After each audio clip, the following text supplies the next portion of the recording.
Oh, it feels like it's been so long. It's a Monday. It is December 18th. Christmas is right around the corner. U.S. Christmas. Yeah, U.S. Christmas. God, we're taking so much pride in the fact, like, our thing is going to be adding little hockeyisms to things that don't need to go that far. Well, I mean, we've on brunch, we made a thing over time. And now it's just become the way that I talk. I'm very afraid that I'm going to refer to U.S. Christmas in casual passing without even really noticing it soon. And somebody's going to be like, what the fuck did you do that for? You're going to give your loved ones U.S. Christmas gifts. Yes. Right. It's going to come full circle and you're going to start being like, U.S. Independence Day. Yeah. That's actually what it is. By the way, I live in the United States. Right. Can we have a moment? Can we have a moment for the Fitz? May I say? You look incredible. Thank you. That's a nice little pat on the back for yourself because you made me one of these custom sweatshirts. I made both of your. You did. I basically you made dressed you today. my entire outfit, minus my shoes, which were made in by child labor and for Nike. I got a Short Kings custom sweatshirt on right now, and the first official piece of What Chaos merch, which you can't buy, so go fuck yourself. We have a What Chaos long sleeve that I wear all the time, like borderline socially, but haven't done it on here or whatever. I've got this oversized tee from our Dishon friends. Yep, just Dishon. It was so oversized that I was like, especially on a boy like myself who is currently fighting the peanut butter M&M battle. I was like, I don't know if I need to wear things that are that oversized. Tossed it on today.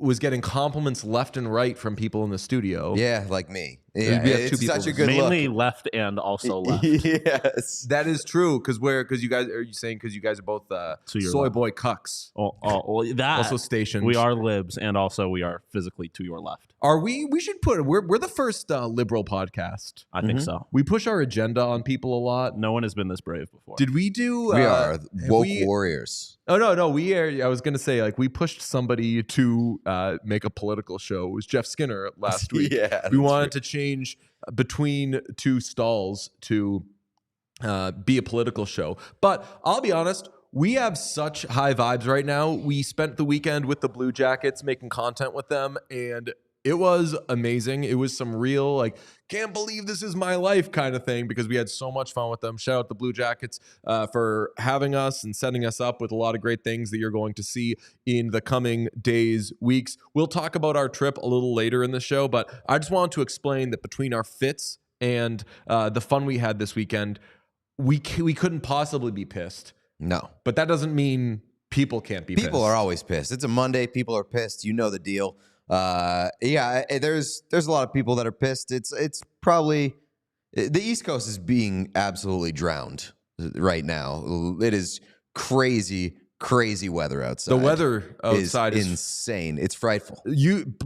On my U.S. Thanksgiving, U.S. Christmas shit, it is some frightful weather. Yeah, so I'm sure people are pissed about that. But in the hockey world, plenty of people are pissed as well. Even if you tried to make a fire to be delightful, this frightful weather is rain. It would put that shit right out. Water beats fire in Pokemon and in life. Amazing. All right. Who do we want to start with being pissed? Because officials should be pissed and Blue Jackets fans should either be pissed. And I'm sorry, Blues fans should be pissed, confused. Blues fans a little bit bipolar. They were pissed. They're not pissed anymore. Love that for them. Yeah, Jordan Kyrou, big story over the weekend, or I guess the end of last week. I hate that we don't do. I love that we have Fridays off. I hate that we don't do Friday shows because I feel like there's always so much news that hits the wire on like a Thursday night, and we're like, fuck, we can't talk about this tomorrow. I mean, we're 5 minutes into the show, and I've only talked about the way that we're dressed and our overall moods. But I should say this is a generally very on-topic show. So I never feel like we're leaving stuff out. And maybe that's why on Fridays we're like, God. Well, I think we do the cover excitement of being able to talk about stuff whenever it happens is like that's something that I love doing, and I love that we're able to do it every single day. But like Thursday, there was the Jordan Kyrou thing where they asked him about Craig Berube. He said, fuck that guy, don't know him anymore. He ain't going to be working here. And Sean, you got that clip? Of him talking Him about saying, yeah, fuck Craig Berube, I don't know I him don't anymore. know. Okay, we don't have that one, but you'll We're just just have gonna to take my word for it. paraphrasing. That's exactly how it went down. He said, don't like him anymore. And then He that did night, some general, like, well, he's not here kind of thing, right? yeah, he said, he basically said, like, don't want to talk about it. He's not my coach anymore. Right. That's the thing. Yeah. Whenever you say, like, he's not my coach or he's not my teammate, that always means Not my president. exactly. So I've never said that at all. I respect the White House. I respect No matter, yeah. I respect the Oval Office. I the respect- office of the presidency. Yeah. I respect the presidency. That's one of the more important things to me is the presidency. So over the course of my life, when various things have happened, I've had a real tough time because I personally, my number one thing I respect The is presidency. the presidency. The office of the president. Yeah. Yes. So yeah, the Blues fans gave it to him later that night. They booed him basically every time he touched the puck. Pre-game intro, all that stuff. After the game, he was quite upset. And we do have that clip, right? Yeah. Any of your teammates or anybody from the organization talk to you about it? I mean, obviously my teammates have my back, right? So You're getting pretty emotional here. Where are the emotions coming from? I mean, it's just tough, right? Like, you know, I love playing here, so it's tough to hear the fans booing me there. Sorry. Jordan, they'll obviously come around. I mean, they know you want to be here. Oh, That's like essentially that's like crying to get out of a speeding ticket. yeah, but I mean, I felt for him there because the reason he was being booed, in case anybody's just kind of happening upon this, I don't think is because he did the lightly unprofessional thing of kind of pissing on a departed coach's grave, but people have probably, or like fans have blamed him for the start to the season as much, if not more, than the coach. Like a lot of the coaching firings this season have been like we've felt for the coaches because it's like it's not all you. And you could point to certain things in Edmonton. You could point to McDavid not totally being right, them just being a mess roster construction wise. In the case of the Blues, a large part of the conversation was like Jordan Kyrou has had huge expectations and has been horrible. I believe we described his play as dog shit recently. You did, yeah. That was, I didn't push back on it. think it was Sean. Straight out of your mouth. No. Nothing I respect more than the Presidency and Jordan Kyrou. than the digestive system of dogs. Okay. So dog shit is fine. They're supposed to do it. I agree. Like, yeah, I mean, there is. I think that people were also looking for like a reason for why the Blues fired Craig Berube, because we had that conversation last week. It's, you know, I don't think the conversation is like, well, what did they think that they were? This isn't a very good roster. They didn't get off to a great start. This is a surprising firing. So searching for reasons as to why he may have been pushed out the door. And then, you know, there was like, you know, does he not get along with the players? Did he lose the room? And then you have Kyrou say that, and it kind of leads people to put two and two together and be like, oh, maybe they didn't have the best relationship with this guy or whatever. And maybe a guy like Jordan Kyrou helped push him out the door. And like, yeah, I think to a certain extent he welcomed that connection being made by having that comment when he could have easily just been like, yeah, who's a great coach. We won a Stanley Cup under him. You know, obviously we haven't had the best start to the season, blah, blah, blah. Like canned answers to that would not raise any flags. This answer, whether he was intending to or not, did raise some flags. And, you know, I don't necessarily like blame Blues fans for taking out those frustrations, but I also feel bad for him as well. He essentially fired a cannon from a glass house, right? I'm sure Blues fans went into this thinking, or went into the coaching change thinking, okay, maybe this gets more out of the underachieving players. And for the chief underachieving player to not lump himself in with the problem there, that yields a boo for me. And I think I booed somebody for not like tossing me a free t-shirt at the Blue Jackets game the other day, but generally I don't do the booing thing. I support it. I like when like Kyrou comes back with like the suck my dick sort of thing, as long as it's all generally as appropriate as yelling suck my dick at a stranger can be. Yeah. We talked about fan behavior last week with the Tavares thing, and it's like I respect the fans' willingness and their right to boo when they're frustrated with a guy, regardless of we respect presidencies and rights. That's right. This is a highly American podcast. Whether or not a guy plays for your team or plays on the other team, like I'm for your right to boo that guy, and I think that in that case, that night he may have deserved it. But I also I do feel kind of bad when he's like moved to tears at the end of after a game, being like, "This sucks. I like it here." I heard like an Imperial March sort of thing as you were saying all that. It's like I believe in and I support your right to do that. I wouldn't have said what Kyrou said, but I also very much felt for him after that because like he's going to be there for a long time, we think, hopefully, and that blows. But it had a redemption arc, or as Sean put it, redemption arch, because people don't know this. McDonald's was invented in St. Louis, Sean, right?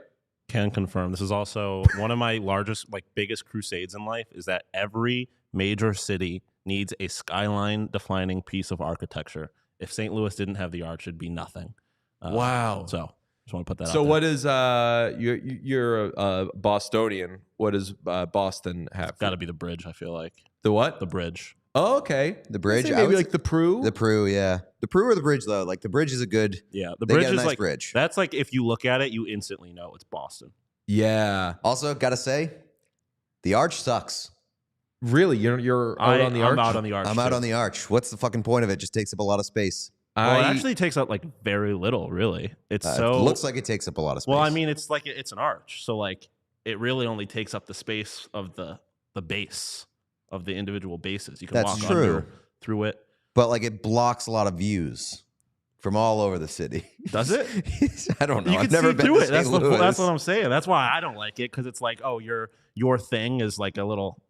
It's not even the most famous arch in the States. What are we overrated structures or monuments or whatever across the United States? The Bean's got to be number one. I was going to say the Bean sucks. Well, I mean, it's not even called the Bean, right? It's called Cloudgate. I have no idea. Everybody calls it the Bean. Everybody calls it the Bean, so I don't know if that means if that's a good thing for it. I don't put that in the same category as the arch. That's like a piece of art. To me. Yeah, I'm not offended by What's the functionality of the arch? Well, it's like the gateway arch, so it's supposed to symbolize the gateway to the Midwest or whatever. And it it's like the Statue of Liberty in the sense that you can go in the top and get views. It was meant to be a monument, not a piece of art like the Bean. Let me ask a question. I feel like the answer is going to be Sean has done this. Pete and DJ have not done this. Have you guys done the Statue of Liberty thing? No. I've been to the Statue of Liberty, but I have never gone. I am deathly afraid of heights. So. Oh, right. I'm not getting in a car, or I'm not getting in a monument that's hundreds of feet tall that was built before the 20th century. Have you ever done Tower of Terror? No. I've done that. I have. Yeah. Good time. I like the Tower of Terror. Yeah. I'm afraid of heights, but I had a good time. I'm big time afraid of heights. But the redemption arch for Jordan Kyrou is that in the Blues' 4-3 overtime win over the Stars, that's right, they won. This thing is happening where you fire a coach, you end up playing well, tears or no tears. He has a 3-point night, I believe a goal and 2 assists. What a relief. We all want a happy ending, and it leads to this amazing post-game interview. And you hear the cheers here tonight. You love these fans, don't you? It's fucking awesome. I love playing here. I love this rink. It was a great win by us tonight. Yeah, fuck, yeah, this is our fucking city. Fucking sucking all day. Cheat code. What a cheat code. You want to get the fans back on your side? Just drop an F-bomb and don't apologize for it. Like, he knows what he's doing. It's like back in the day when people would watch award shows, like whenever the hot star du jour would be wearing like a lot of clothes.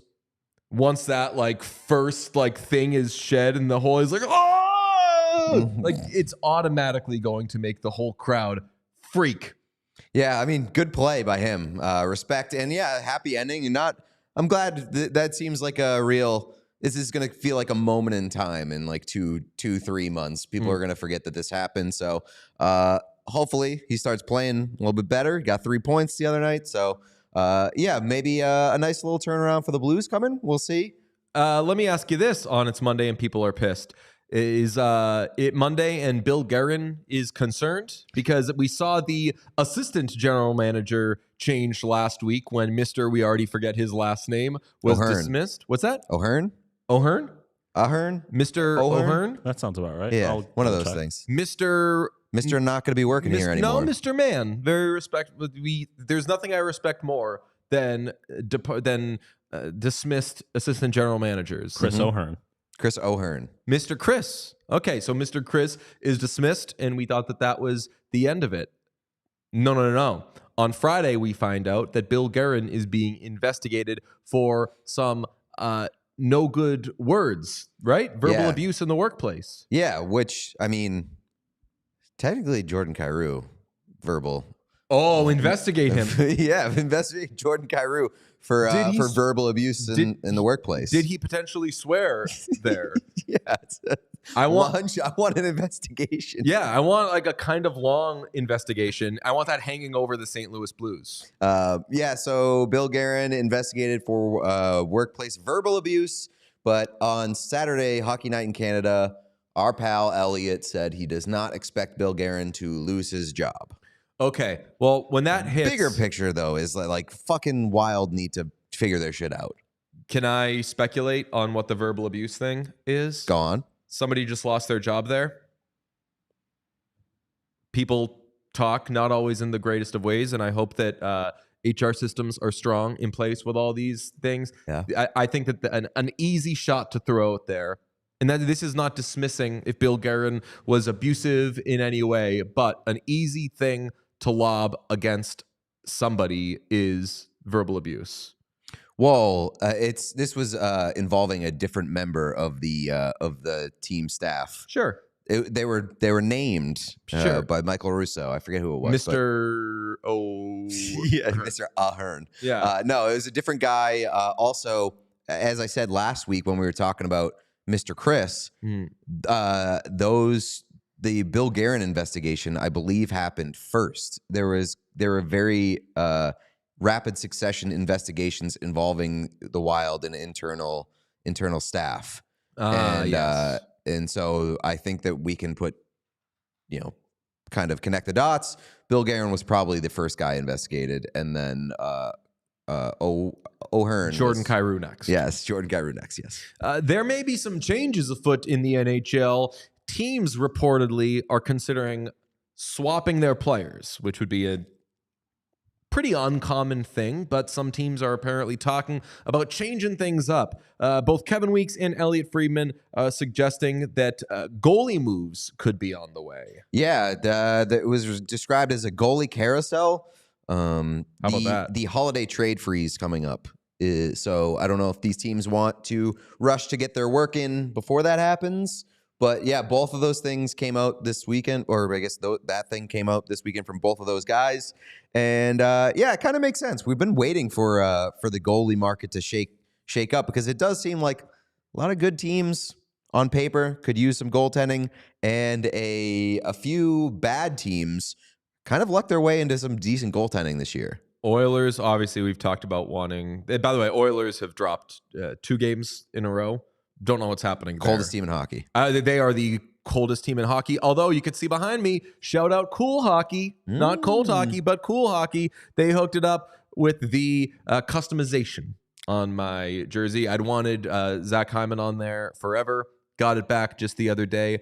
Amazing. Oilers, Hurricanes put Ranta on waivers. Leafs kind of probably always want goaltending. Well, I mean, Joe Wall out with a high ankle sprain for the foreseeable future. That's a tough injury. It's obviously not like worst case scenario for Wall, but like I think the Leafs are probably going to want to reinforce the goaltending position. Not much of a believer in the old Marty Jones, regardless of what we've seen. So yeah, I would expect the Leafs to be in that mix. We've been saying if since names are being tossed around. We've been saying since like the first day of the season that someone should trade for Mackenzie Blackwood, though. Yeah, oh yeah. Yeah, I mean, the Devils probably also going to be in the mix of like, hey, maybe we get a goaltender. We got to see Kyrou Schmid play a puck over the center ice line in Columbus this weekend. Got to be one of the funniest penalties of the NHL season. We saw just an absolute goalie clinic in Columbus, New Jersey. Boy, did we. That was the best. A delayed penalty, Kyrou Schmid going to the bench, past the red line, puck coming his way, and he's like, and there were a couple of moments during that game where there was a turnover by Johnny Gaudreau in like on his first shift that Sean and I were like saying in real time, like, oh my God, don't do that. Holy shit. As soon back as of the net. We were not trying to like commentate or doing play-by-play or anything, but some of the things that unfolded in that game were so slow motion. The Kyrou Schmid thing, in real time, I pointed and laughed. Yeah. I was like, and then he almost did it again. Yeah, no, he didn't almost do it again. He He had an opportunity to do it again. And I was surprised that we were the only people in the building yelling for him to do it again. That time he took a little bit wider of a route to the bench. That was my I think we're going to talk about Columbus in a little bit, but like the fan experience in Columbus was very good. Mm-hmm.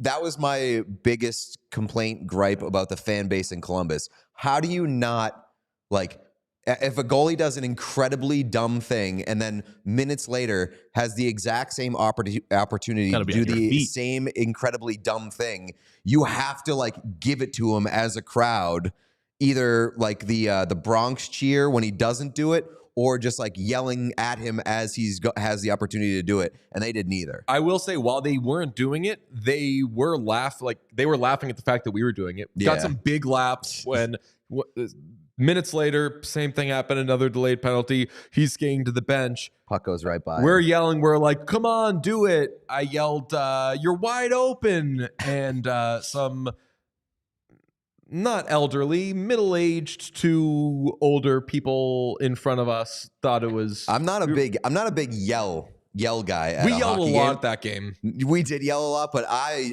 rarely ever yell, and I like screamed. I was like, do it! I don't know that I've ever been more excited for like something bad to happen in a game.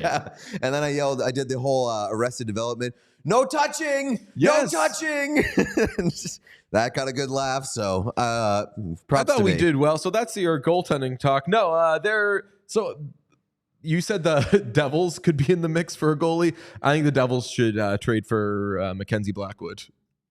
There you go. You know, that'd be funny. Another goalie on the market. Who's that? Karel Vizmelka. Yes. Shut out in his last outing. The Arizona Coyotes, 2 straight wins, unlike your ice-cold Edmonton Oilers. Coyotes back on hottest team in the league. Yeah, congratulations. Their best player is their video coach. We'll talk about that in a little bit. That was pretty. Don't do that to Hunter. He's maybe he is, but yeah, that was pretty amazing. I also have to talk about this will fuse the It's Monday and People Are Pissed and our Columbus experience. Officials should be pissed because they got lit up this weekend. You had in the game that we saw in Columbus, I think we're putting this on Gabranson. I think so, yeah. Hit an official over the boards into the Blue Jackets bench. That was amazing. And then in the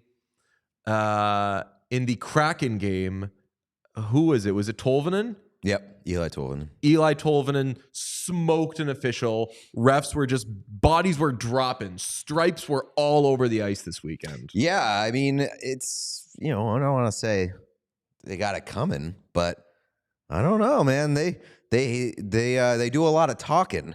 They do a lot of criticizing about bad hits. Maybe they need to take one every once in a while. It was fantastic. Just lots of. I don't like violence in the game. I've been. There's nothing I respect more than the planted feet of hockey players and officials. I want everybody upright the entire game. Don't push each other. Don't fall down. Certainly don't trip out there. But it was an exciting weekend. Nobody got hurt, so I think it's fine to laugh and fine to have some fun with it. Are refs tougher say, than hockey players? Because both those guys stayed in the game. That's true. The visual of, you often see like a ref or an official get some accidental body contact or like get hit by a puck or something. You very, very rarely get the opportunity to see an official checked into the bench. And he rocked into the bench, and being able to get that experience in person was a whole lot of fun for us. He was in the bench for it took him a while to get up. Yeah. I think it was like into Narnia. We lost him for 7 to 10 minutes. I mean, I watched the play and then he was behind the bench and like gone for so long that I was like counting the other officials on the ice. I was like, there is not the proper number, right? Like one of them is gone. And the real cherry on top of that situation was that seconds later, there was a too many men on the ice call for the New Jersey Devils. And so that was another time we got the people to laugh. Yeah, where there were too few officials on the ice and too many players on the ice. I said, so now attendance matters. Right, yeah. The real pot calling the kettle black kind of situation. Maybe you should get your own numbers in order before criticizing the other team. I think that are we a pro players podcast? We're a pro hockey podcast. We're a pro presidents. We're a pro constitution podcast. Yes, we're a very constitutional podcast, yes. Sean. That's a good way. If we're anything anti, what are we anti?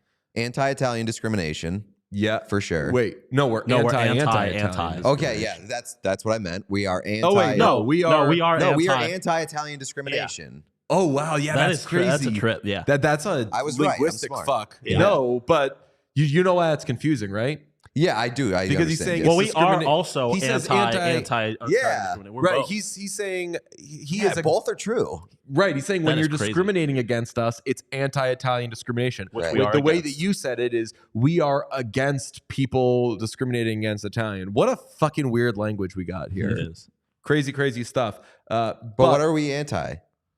We are anti. We've been accused of being anti. Arizona Coyotes, but I don't think about them at all. That's right. Yeah. How could I be against them? We've gotten some. We're anti bad chicken tenders. That's true. We haven't. It's tough to come into a bad chicken tender. We may or may not be anti. I'm trying to. I want to bury the lead here a little bit. Anti explosives. Oh, we don't like the cannon. Okay. I don't know if you want to get into that later, but yeah, we might be anti-cannon stinks. I was shit. What? Oh, I mean, I'm anti what a save. I've been on record. I don't know if we said this on this show, but for a while, the like, what a save! Oh my god! Congratulations on doing your job. Are we anti Jack Hughes? ? Anti-Jack Hughes. For a couple of reasons. He fucked us financially. And his bullshit hat trick. Oh. He had a kind of hand if we're grading on the hat trick legitimacy scale, Jack Hughes 3 goals, 3 shots. 3 goals, 3 shots. One which of them I lost a parlay. I had the over in the Devils Blue Jackets game, a anytime goal from Kirill Marchenko. We got both of those. And then I had Jack Hughes 4+ shots. And Jack Hughes had a hat trick with 3 shots, which is maybe the funniest and most rare way to lose a parlay. That is that's a real like why the fuck do we bet sport moment. But we've talked about wanting having Pete grade hat tricks. Mm-hmm. So this was a hat trick in which a very efficient hat trick, 3 goals on 3 shots. One of them was an empty netter, and the first was essentially scored by Johnny Gaudreau. It was like playmaker level shit. And it was the second. It was a cool hat trick because you don't often see a hat trick on 3 shots. But it was I'm gonna grade it on a scale of. Should I grade it on a scale of like 3s? I like 3 to be honest. I'm gonna give that a 1. I'm gonna give it a 1 out of 3. That's like a complete gift. Although he did, it was a nice goal. Like he capitalized, made it look kind of sexy after the giveaway. But like, you got a gift, and then you got a second gift. So a 1 out of 3 on the hat trick. Well, even the second goal was like a nice shot, but it was also pretty awful goaltending. Yeah, it was. Yeah, it went through the Blue Jackets goal. In fairness, and I believe it was on the power play. Which that sounds right. Yeah. In fairness, I didn't know who the Blue Jackets goalie was the entire game. He didn't have. It was his first the best start game since March. Yeah. So he's getting. I believe it was it's like a young guy who I think that they're invested. Okay, so this makes me feel good that you don't know who he was either. I was asking throughout the game, like, hold on a second, who's that guy? I don't know too much about him, but I know that like such as his name. Yeah, he's just not like a bum. It's just a guy who is like hurt. He's kind of young. The Blue Jackets are a little invested in him, but he did not look good. I'll tell you what, he looked very, very bad. You know what looks good is my digestive system. Ooh, thanks to baby. Olipop, because I am crushing these things. If you are American, if you are a U.S. person, there's a chance that you could have digestive issues because I don't know why. Probably because of stupid things Americans do. Olipop is your prebiotic soda to help keep you regular, and boy, does this keep you regular. We've had days where we haven't been able to keep our hands off the stuff, and we've been a little too regular. Crushing 9 Olipops, you're going to poop. The American digestive system, not to be confused with the Canadian digestive system. Right, the U.S. digestive system. So if you have a U.S. digestive system, listen up. It's got fewer than 5 grams of sugar. I love that I can raw dog these reads because it is such a part of my life. Speaking from the heart. I'm speaking from the digestive system. Speaking from the gut. Gut health. Whether you're keto, vegan, American, Canadian, European, whatever. Olipop. You're a pooping because it's a probiotic. Oh, wow. It's amazing. Fewer than 5 grams of sugar, great flavors, lemon, lime, strawberry, vanilla, cream soda, grape. Pete, little birdie, told me that you had never had grape before. That's right. This is the first grape-flavored thing. Maiden voyage. It's so good. I love the grape. It is quite good, yeah. There is a sandwich near our studio that we get regularly. It's the best sandwich in the world. Literally the best sandwich in the world. I wash it down with a grape Olipop every time, and it is fantastic. And I want you to have just as fantastic a time as us that we do in the studio. So use promo code CHAOS for 20% off on drinkolipop.com, or just as easy, stop by 22,000 stores across the U.S., such as Whole Foods, Walmart, whatever your store of choice may be. It's Olipop. Drinkolipop.com. Chaos gets you 20% off. Also, got to mention another hat trick grade. Adam Henrique scored a hat trick against his former team, Took him long the New enough. Jersey Devils. Yeah, first career. And third goal came on an empty net, but I'm going to give him a 2.5 out of 3 on the hat trick scale because the first 2 goals right on the doorstep. One was a tip. One was just burying a rebound. You know, I think we both love the 2 inches away from the goal, bury on the doorstep.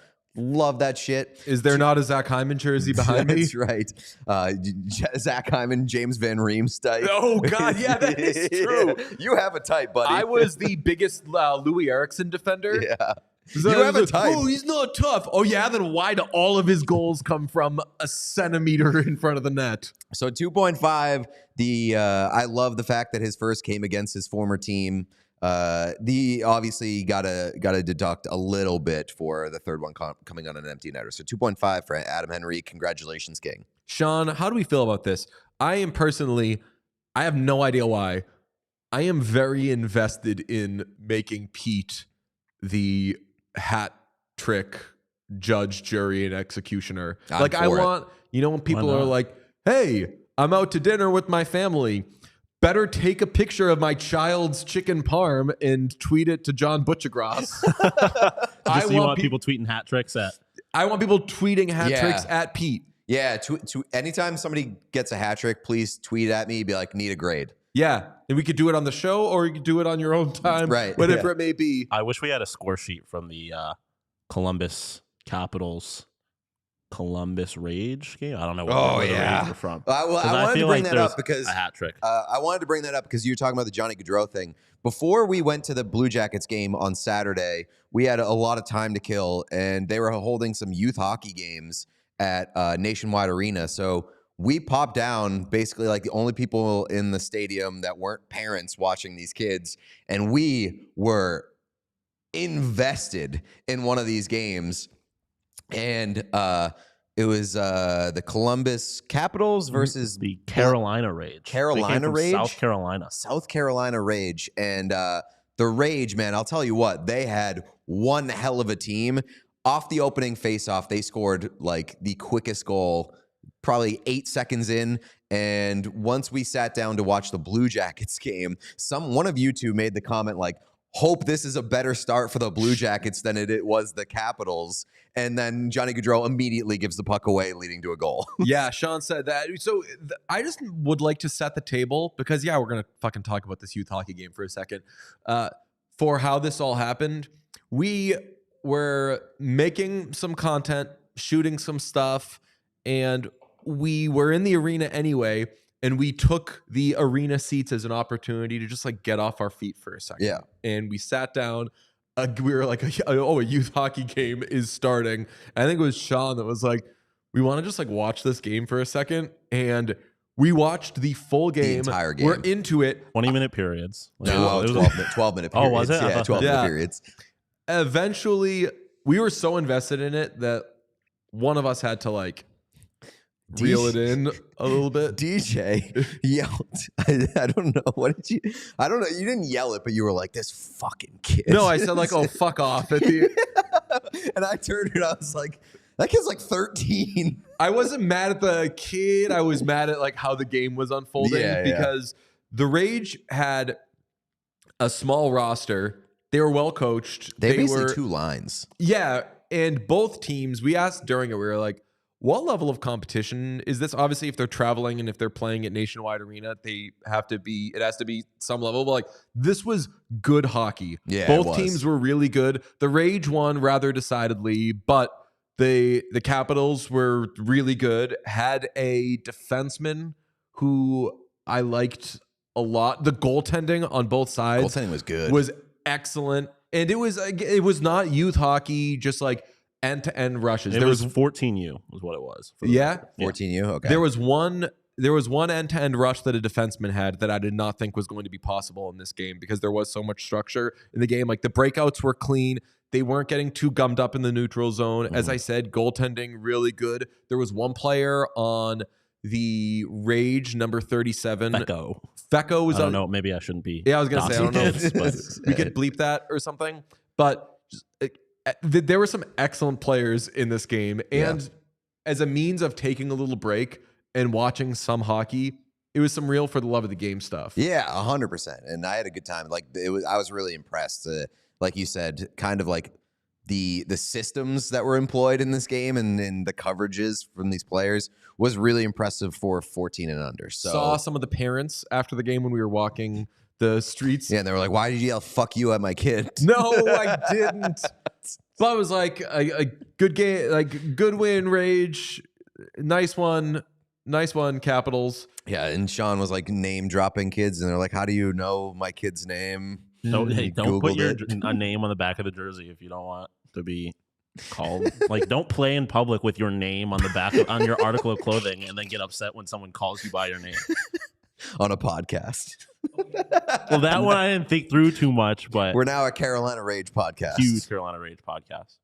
Carolina Rage, unbelievable. But that's just one of many things we did in Columbus. We had a great weekend with them. I need to stress that Todd and the gang and Joel, they have a space in Nationwide Arena unlike any I've seen in a professional, in like an NHL arena. We did a lot of our content in this room that I think was made for gaming. Correct? Yeah, it's like the CBJ gaming area in the concourse. They have like a fan zone in Nationwide Arena that's really, really cool. There's like simulators where you can shoot on sort of like a golf simulator, but like with hockey, they have those. They have like this very cool gaming room, which is a replica locker room of the Blue Jackets locker room. And there's TVs. Allegedly. We'll hear more about that later Players this sat week. down with us and were like, what the fuck is this room? It was like unprompted. They sat down and like, this is so inaccurate. We were like, It what was is going so on? funny. Like we got several players from the Blue Jackets, so you'll hear in the coming weeks. And basically every one of them, as they sat down to do this interview, they're like, what the fuck is this bullshit? Is They're this like- supposed to be our locker room? Yeah, they're like, this isn't supposed to look like our locker room, is it? I'm like, I don't fucking know. And they were treating it like it was some piece of like this room was awesome. It was And incredible. It was very, very good. They had TVs set up all over the place where you could play NHL 24. I smoke Sean, Sean smoked DJ. Mm-hmm. I'm the best NHL player. Yeah, on one the of those podcast. things is, and no offense, DJ, one of those things is slightly more impressive than the other because DJ admittedly does not really play video games. Yeah, I don't want to say, look, like shit on me, say I'm the worst at it. This is not a like,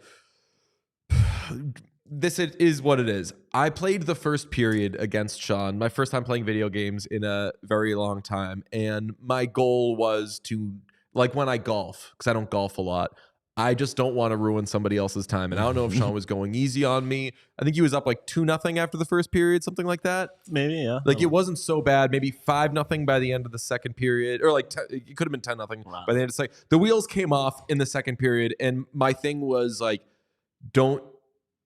still try to play, even though I didn't really know what I was doing. Don't make him feel bad about I beating pulled you. off on Michigan. You with got Alex to, Tuck. you got to do the Michigan kind of like a bunch of times. I think Sean needed to blow off some steam A little bit. because he was you I were played, like, getting the a little entire- frustrated when we were playing. Yeah, I played like the entire third period with my goalie pulled. I almost shut you out, but then I scored an own goal. Yeah. That put you on the board. So all I'll say is, of the two members outside of myself on this show, I've only invited one of them to Also- join my EASHL team, and the second invite is not coming anytime I soon. still don't know what that even means, but yeah. That's what I'm blaming on. I've been playing a lot of EASHL, and that's what I'm going to blame it on, is the fact that I hadn't played a lot of 5-on-5 NHL recently. Me either. Yeah. That was Well, the first 5-on-5 game that I played In that in game. NHL yeah. 24. Yeah. Damn. well, we did that. I mean, I made my money back on the skills competition. Not to brag. Yeah. A little bit. We'll have some video of that, which is super fun. So if you're at the Nationwide Arena, like the fan experience, like overall, Very good. I give that whole thing like a 7.9 out of 10. And A the only very good reason- arena. Yeah, we'll review some of the food offerings they had there. You'll see more content coming from there. But like pregame presentation for the holidays was cool. I liked it. The holiday presentation was awesome. I loved that. There were Christmas mashups. There was like a Kendrick. Yeah, the music. Yeah. Yeah. They had DJ Ski in the mix. Yep, DJ Ski, the big guy, was there.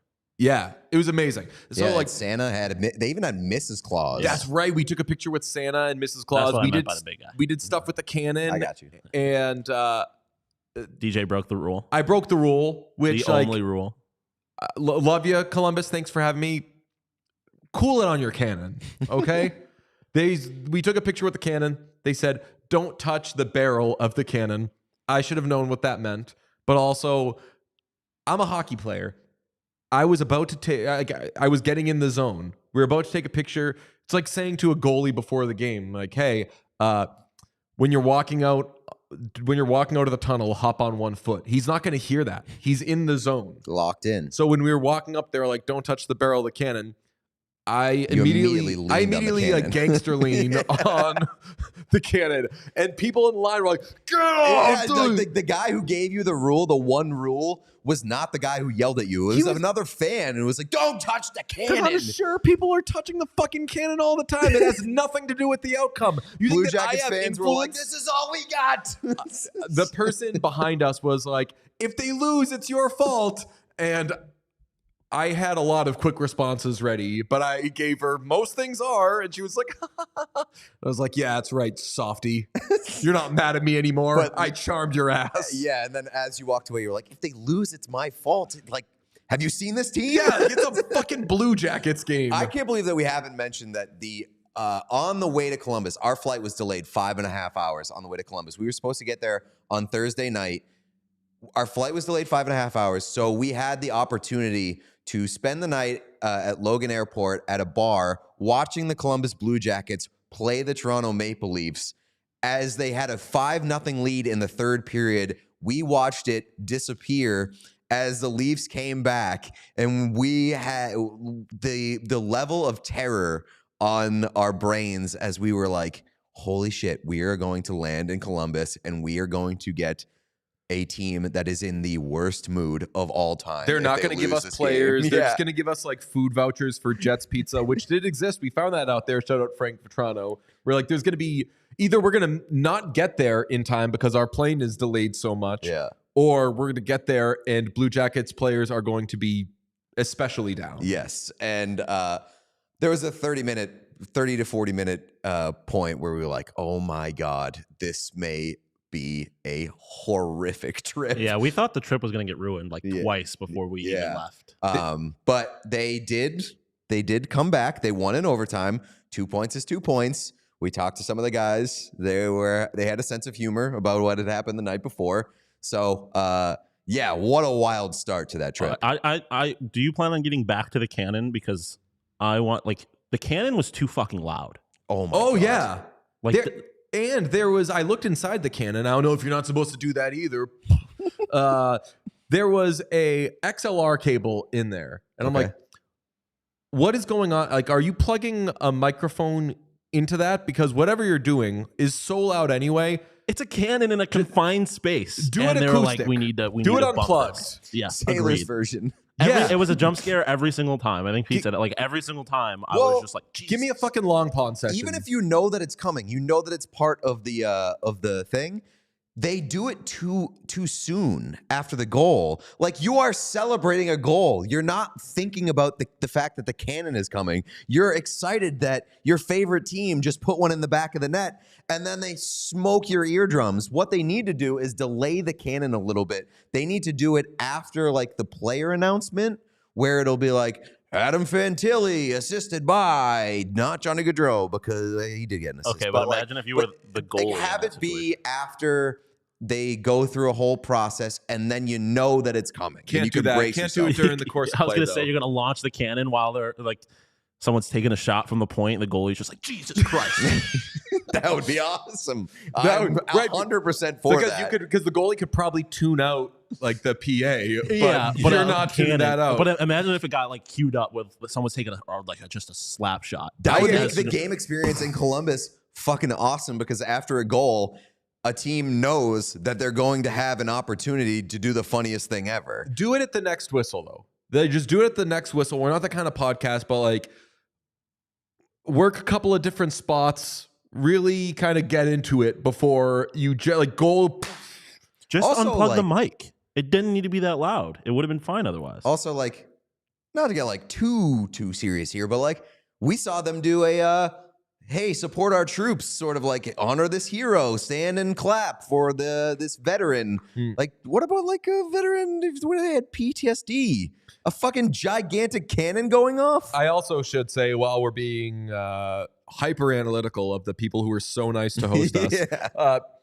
the way they have two flags on either side of the cannon. One is an American flag, one is an Ohio flag, but they're both neither of them are extended, and They're drapey. right. And when draped, I got a comment in response to one of our pictures that was like, "How did you stand next to that flag?" Because when not unfurled, the Ohio flag can be mistaken for something else. So I was like, I would also tweak that. I would, even if it's going to take up too much space, let people know that's just the Ohio flag. But anyway, the Blue Jackets were great to us. They were awesome. Johnny Gaudreau, I felt bad for, though. He had a terrible turnover in that on his first shift, and obviously things aren't going the way everybody would hope there. He is such a good player, though, and I will not accept that, like, this just kind of is what it is. What? Like, you like, yeah, he's having some struggles right now. Like, no, like, he is not himself right now. Like this is not what Johnny Gaudreau is. Johnny Gaudreau is fucking awesome, and he's just lost right now. And he also, what was that, like his 700th point or something? They like celebrated him after the game. Milestone night. Yeah, and it was just like a little kind of awkward where it was like he didn't play that great, and but once he's going, I mean, things are really in a weird spot in Columbus right now because we saw in that game Adam Fantilli was demoted to the fourth line. And he was playing on the wing, not down the middle.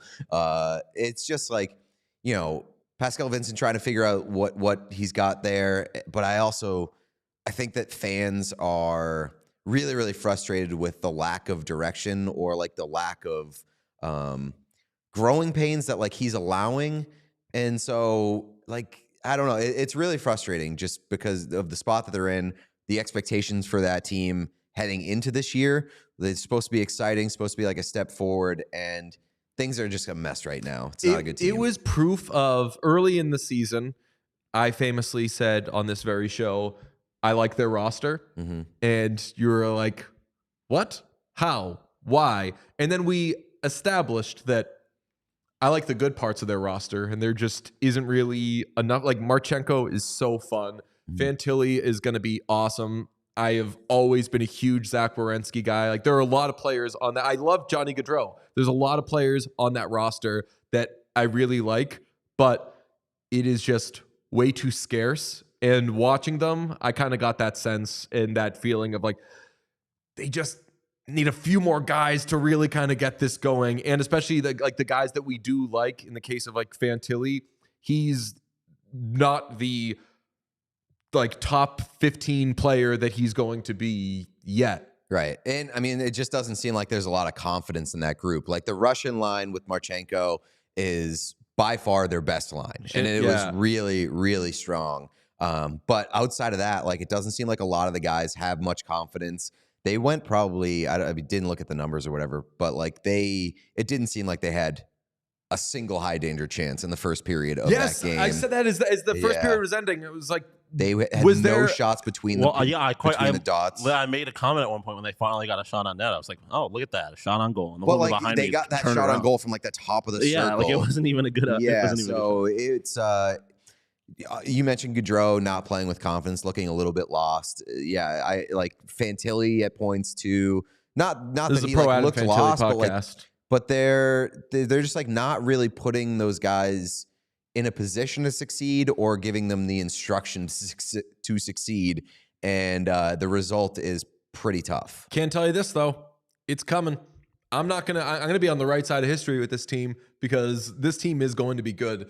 Once the things that need to happen, they'll be good. And we got to talk to some of these guys, spend a little time with them. Players on this team are awesome. Yeah, they're awesome, and the fans are awesome. That building was packed, and they played the Devils. There was a good amount of Devils fans there, but it was not like a Devils takeover. No, and I had a friend who went to a Blue Jackets game like a few weeks ago. They played the Coyotes. He was expecting not much of a crowd. No, he said the place was packed, and the energy in that building is good. I really, really like Nationwide. It had a smaller feel.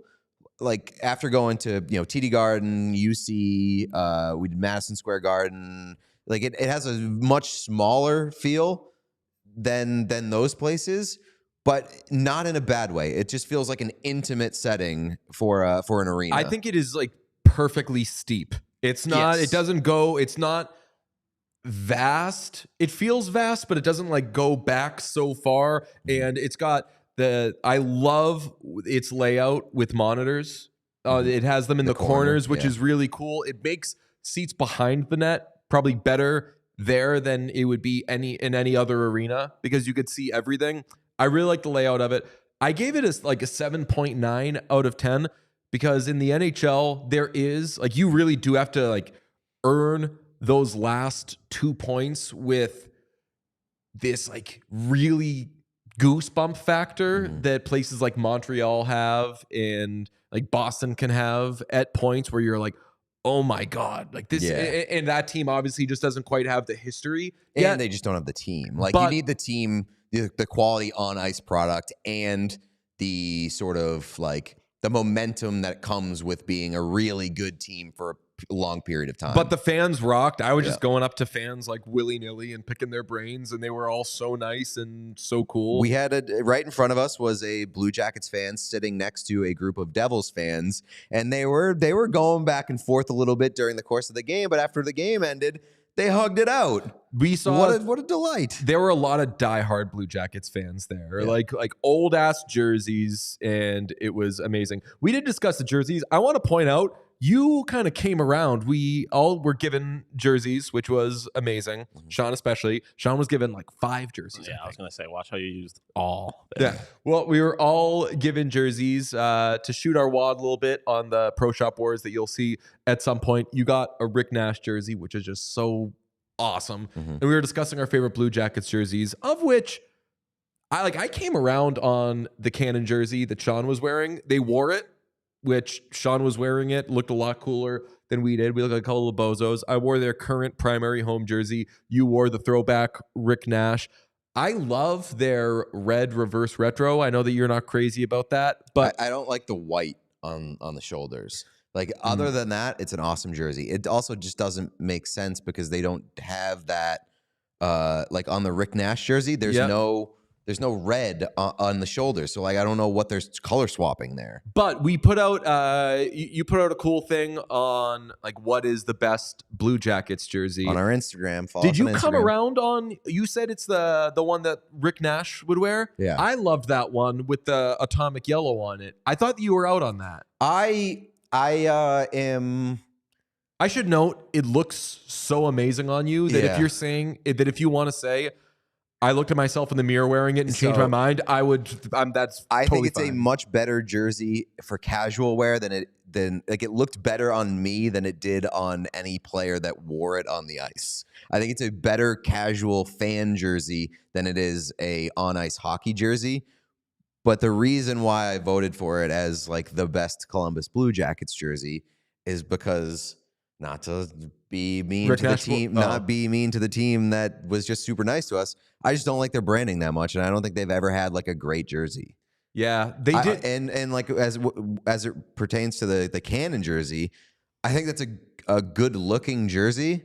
I just don't like it for the Blue Jackets because it's like a faux back, and it just doesn't.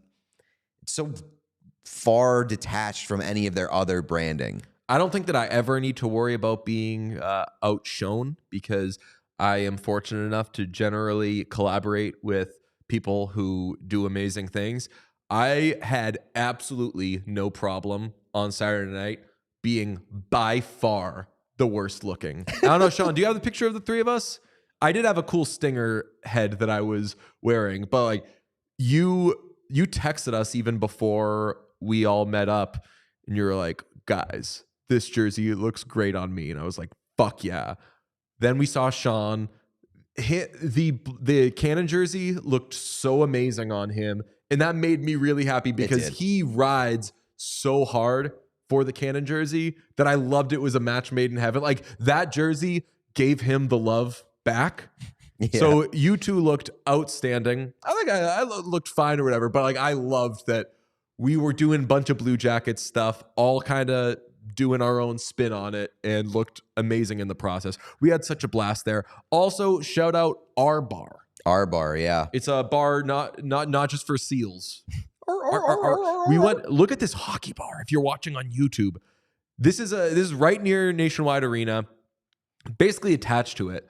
And one of the cooler hockey bars I've been to. I love a good hockey bar in a traditionally non-hockey town. I'm going to note, I consider Columbus a hockey town after this because they do have such a good fan base. And people were showing up there to root for whatever. Like the hockey fans that are transplants were there catching whatever. Columbus If is you just wanna- a sports town. Yeah, Yeah, it's just man. like, if you want to That make doesn't fun have of a like lot of Columbus or like make fun of like the market size or whatever, people Come do that after all, me. People do that all the time. Whatever.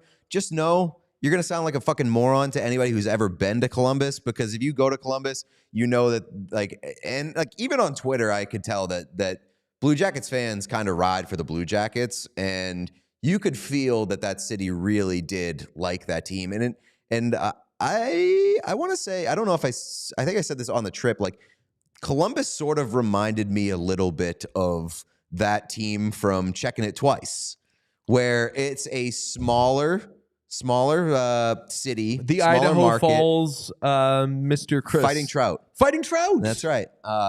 And you can tell that they take pride in being a smaller market and being a community that like is tight knit. And it felt very, very cool that there was that sense of community. I wouldn't say this if I didn't believe it. Go to a Blue Jackets game. Yeah, for like real. do a Blue Jackets weekend. Like we had so much fun. We were having a lot of LeBron James. Like, can't believe this is my life moment. Like one day we're gonna check our credit cards and be like, we're fucked. We can't do this show anymore. But like we're having so much fun checking out all this Blue Jackets stuff. And if whether you just want to do a random game like we did, we don't have strong affiliation with, or you have I some do. I was drafted Devils, by the New Jersey you Devils. have some Devils ties, but we checked out a game between the Blue Jackets and the Devils, and it was amazing. So either parachute in for a game that doesn't mean too much to you on paper, or see your team play there. Just go there, check out the hockey scene there. It is so cool. I love all the various hockey scenes. Part of what I loved about my early career was getting to go to different hockey arenas and seeing the fans and everything. But that was to like work. Mm-hmm. This was like, we're really doing fan experience stuff, Yeah, it's and that amazing. means also going to check out the hockey bar and things like that. Our bar was amazing. We went there both nights. I'll just fucking say we were some Adam Fantilli chewed our wad a little bit, gave us some recommendations of like steakhouses to go to and everything. We didn't do. We just kept going to this hockey bar and watching hockey all day, and it was amazing. Yeah, our bar. The thing about our bar is that I feel like in a lot of markets, you'll have the hockey bar, like the quote unquote hockey bar, and you can tell that it's like it's a bar that is trying to kind of pander to hockey fans and be like, oh, look at all this stuff that we're putting up on the walls. Check it out. We're big hockey fans. We like fighting. Yeah, our bar, it felt like an authentic hockey bar. Like they had some wild stuff on the walls where you're like, how did you get this? Very random memorabilia. Yeah, very random memorabilia that I was very into. We were posted up right next to a Wayne Gretzky, coach of the Arizona Coyotes plaque. Phoenix Coyotes. It was a Phoenix Coyotes. It was a like program celebrating their 10-year anniversary. Like that shit is had a picture incredible. of I've Gretzky never on the front. gone so quickly from taking a picture so I don't forget about it, so I can laugh at it later, to this bar has been really nice to us, Maybe we shouldn't. but I still want to steal this. Yeah. The thing that was the most random to me was just the giant picture of Rocket Richard that was on the wall for took up an entire wall for no it was reason. literally it was like a mural of Rocket Richard. We have some pictures of us with players. We were like, do we just fucking like print this and put it up? I asked the waitress, I was like, not to brag, we're in the hockey biz. We have some strong connections. How would you like a picture of player X? And they were like, yeah, sure. We put it up, not saying like, but it's with us. They for sure would have done it. We just didn't have the printing chops at the moment. That's true. Yeah, I had a great time. We watched a bunch of hockey on, particularly Friday night. We just like had nothing to do. Let's just go sit down. Let's watch a bunch of hockey games. We watched an insane Bruins Islanders game that was great. The Islanders, man, such a weird team this year. I don't think we've talked about the Islanders at all. The Islanders are an extreme. We talked about one of their players throwing a tantrum, which one? crying. Which one? Right? Didn't Islanders Canucks? Am I crazy? Why can't I think of? You're not confusing it with the EJ thing and the Sabre. Yeah, are you? you're talking about Eric Johnson? No, there was one before. Bo Horvat? Yeah. Right. Oh, yeah. Yeah, true. Good call. The original- the Islanders are such a weird team because, like, under the hood, they don't look all that amazing. They've been playing better recently. But, man, watching that game against the Bruins, like, they are really good at points, and they'll do some good shit, and then immediately give it up. And it drove me insane as somebody who was rooting for the Bruins to win. I was like, my God, the Islanders are kind of dominating this game. And then as soon as they reap the rewards, they shoot themselves in the foot. And it's just like was so frustrating to watch. Absolutely sick shootout goals, though. Unbelievable. Charlie Coyle, who had the one for the Islanders? Yeah, there were 3 in a row. There were 3 in a row that were fucking amazing. Obviously, culminating in David Pastrnak doing his patented reach back to the 1940s. His stick is so far back and just rip one that is incredible. I called it the fuck you, good luck. Yeah, we were shootout talking try. about how Simon Holmstrom had the Islanders. Simon Holmstrom. He also had the breakaway goal that was nasty as well. I have to also, though, give a star to the Arizona Coyotes video guy because we watched Sharks Coyotes. Hunter Cherney. What's his name? Hunter Cherney. Hunter. Shout out Hunter, our second favorite Hunter on this. Third favorite Hunter.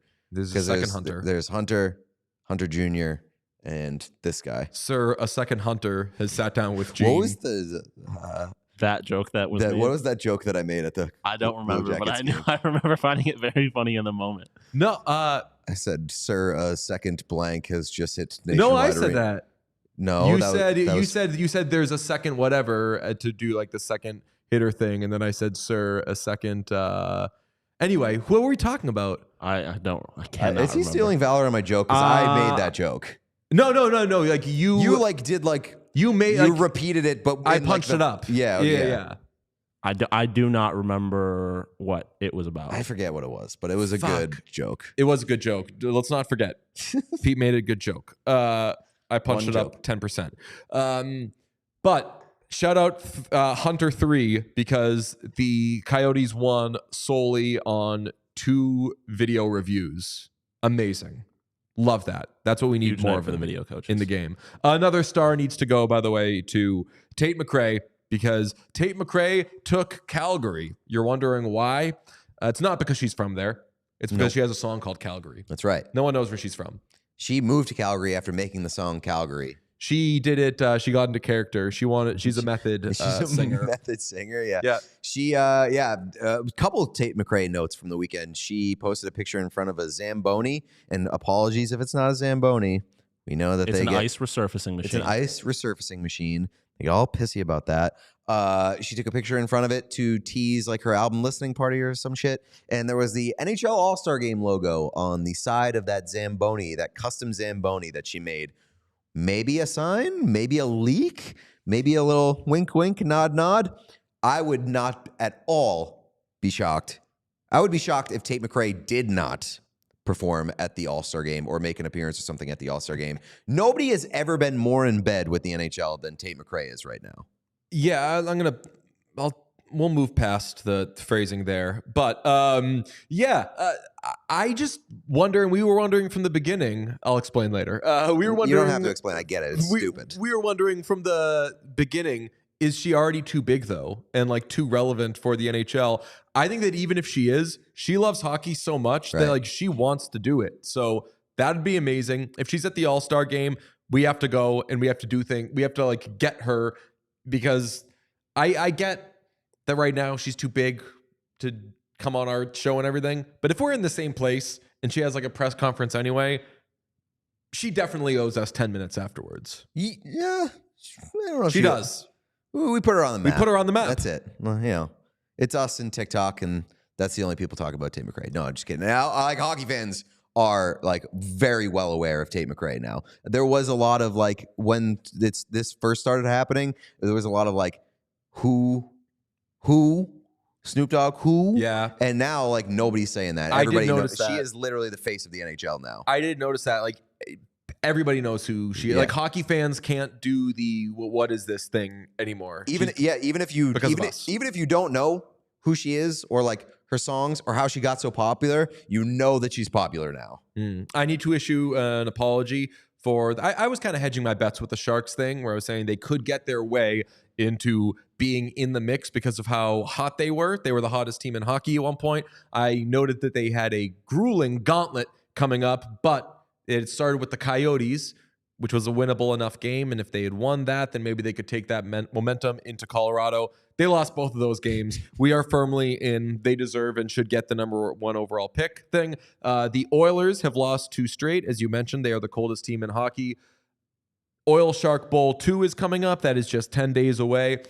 Are they just like resetting? Are both those teams being like, no, when we play each other, we have to both suck? I'm not sure, but I do love the idea that both of these teams will just remain in lockstep for the rest of the season. It's like they feed off of each other. Like you see what the Oilers are doing. We got to step up our games just in case that next time we meet each other, that Oil Shark Bowl got a pop, and then they see the Oilers take their foot off the gas and like, okay, well, all right, we'll match that energy. It's because they're similar. It's the Pacific teams must be similar and assimilate to each other. They're on the same cycle. Whatever happens, whether they're both streaking, whether they're both tanking, I want them to be in the same spot as they head into the Oil Shark Bowl. There's nothing exciting about an Oil Shark Bowl when like one of them is one of the hottest teams in hockey and one of them is one of the worst teams in hockey. Yeah, man. We've got a lot of great stuff coming this week. Sincerely, some stuff with the Blue Jackets, but we've also got a lot of like national things in the can as well. Tomorrow, we will air an incredible sit down with Adam Fantilli, and this kid, let me tell you, mature beyond his years, cool beyond his years. One of the more fun conversations we've had, some huge laughs. He is fantastic, so look forward to that tomorrow. Plus, at some point this week, you'll also be getting some more Pro Shop Wars, not Blue Jackets. We've got Pro Shop Wars in the can. Yeah, Blue Jackets Pro Shop Wars will be coming at some point, but this week you'll get a different one. Just to kind of mix up the Blue Jackets content. We will have a steady stream of Columbus content coming down the pipeline, whether it's sit-downs, whether it's content from the game. So just got to kind of mix it up. Stay tuned, folks. We love you. Talk to you tomorrow with Adam Fantilli. Bye. We all silly like the mayor.